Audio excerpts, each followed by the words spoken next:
Shalom, selamat pagi. Selamat datang di Renungan Harian Toraya. Sebelum masuk di Renungan Harian Toraya, mari kita berdoa. Bapa, di dalam nama Tuhan Yesus kami akan baca firman-Mu. Biarlah firman-Mu tetap tinggal di hati kami dan kami lakukan setiap hari di dalam nama Tuhan Yesus. Amin. Pembacaan terdapat pada Mazmur pasal 133 ayat 1-3. Persaudaraan yang rukun nyanyian Syarah Daud. Sungguh, alangkah baiknya dan indahnya apabila saudara-saudara diam bersama dengan rukun. Seperti minyak yang baik di atas kepala meleleh ke janggut, yang meleleh ke janggut Harun dan ke leher jubahnya. Seperti embun gunung Hermon yang turun ke atas gunung-gunung Sion. Sebab kesanalah Tuhan memerintahkan berkat, kehidupan untuk selama-lamanya. Bintang tema hari ini adalah hidup dalam persekutuan, tulan kombongan. Kata persekutuan tidak lagi asing di telinga kita, persekutuan justru sangat dekat dengan kita. Jika kita melihat lebih jauh tentang makna dari persekutuan itu, maka pada akhirnya kita akan menemukan makna sesungguhnya, bahwa persekutuan tidak hanya hidup bersama, akan tetapi juga hidup bersesama. Mazmur 133 ini adalah jenis Mazmur Syarah dari Daud.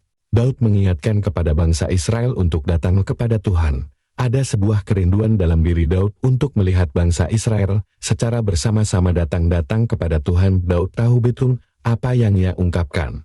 Ungkapannya ini adalah sebuah perwujudan keinginan Tuhan. Tuhan mau supaya bangsa Israel datang kepada Tuhan secara bersekutu. Persekutuan yang dimaksud di sini adalah persekutuan yang kudus, di mana Allah turut serta di dalamnya. Persekutuan yang kudus itu kemudian ditunjukkan Daud sebagai suatu yang indah dan membahagiakan. Kebahagiaan itu digambarkan seperti minyak yang meleleh ke janggut Harun sebagai sebuah cerminan betapa indah dan bahagianya ketika kita bersama-sama hidup rukun dalam persekutuan dengan Tuhan. Kerinduan Daud ini merupakan penggambaran akan kerinduan Tuhan kepada manusia untuk datang kepada Tuhan. Tuhan senantiasa mengundang kita untuk datang bersama-sama kepada Tuhan dalam persekutuannya.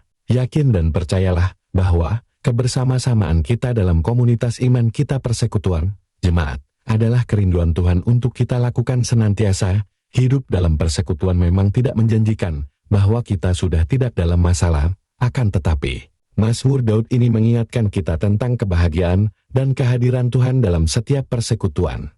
Jika Tuhan hadir, seberat apapun kehidupan ini, kita pasti mampu menanggungnya. Amin. Mari kita berdoa. Bapa, di dalam nama Tuhan Yesus kami telah baca firman-Mu. Biarlah firman-Mu tetap tinggal di hati kami dan kami lakukan setiap hari di dalam nama Tuhan Yesus. Amin. Selamat pagi, selamat beraktivitas. Tuhan Yesus memberkati. Amin. Bintang.